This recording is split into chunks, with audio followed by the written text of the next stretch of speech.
आज आपण शेजवान चटणी ही रेसिपी पाहणार आहोत। तर शेजवान चटणी करण्यासाठी आपल्याला लाल मिरचीची गरज लागणार आहे। मिरची काश्मीरी मिरची घेतली आणि तिखट मिरची घेतली आहे।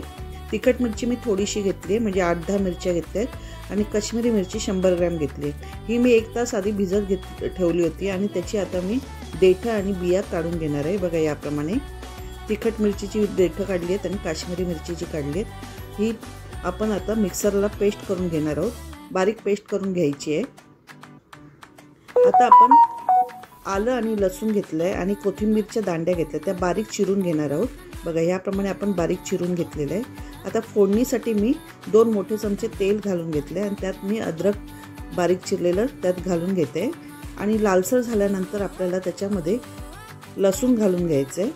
बघा याप्रमाणे आपण लसूणही घालून घेतलंय आणि व्यवस्थित त्याला मिक्स करून थोडंसं लालसर कलर आल्यानंतर आपल्याला कोथिंबीरच्या दांड्या टाकायच्या आहेत, त्या आपण बारीक चिरलेल्या आहेत, त्या परतून घ्यायच्या आहेत। आणि आता आपल्याला बारीक पेस्ट मिरचीची केलेली आहे, बारीक पेस्ट करायची आहे, ती करून आपण त्याच्यामध्ये टाकून घेत आहोत। आता फोडणीमध्ये आपण ती पेस्ट मिक्स करून घेऊया व्यवस्थित।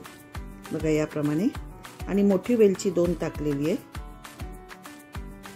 व्यवस्थित आपण 2-3 मिनिटं परतून घेणार आहोत। गॅसची फ्लेम आपल्याला मीडियम टू हायस्ट ठेवायची आहे। याप्रमाणे आपण व्यवस्थित परतून घेत आहोत। 3-4 मिनिटांनंतर आपण डार्क सोया सॉस आणि रेड चिली सॉस आणि केचप टोमॅटो केचप टाकून घेणार आहोत, 1-1 टेबलस्पून आणि व्यवस्थित मिक्स करून घेऊया। परत हे टाकल्यानंतर आपल्याला अजून 3-4 मिनिटं परतून घ्यायचं आहे आणि त्यात आपण आता शुगर 1 टेबलस्पून आणि मीठ चवीनुसार घालायचं आहे आणि व्हाईट पेपर आपल्याला घालायचं आहे 1 टीस्पून आणि व्यवस्थित मिक्स करून घेऊया। परत आपण 2-3 मिनिटं म्हणजे एकूण आपण 10-12 मिनिटात आपली शेजवान चटणी तयार होईल। याप्रमाणे आपण व्यवस्थित त्याला तेल सुटेपर्यंत मिक्स करून घ्यायचं आहे। बघा याप्रमाणे आपलं तेल सुटलेलं आहे। आता आपली शेजवान चटणी तयार झालेली आहे। बघा याप्रमाणे आपली शेजवान चटणी तयार झालेली आहे। 10-12 मिनिटातच ही शेजवान चटणी तयार होते।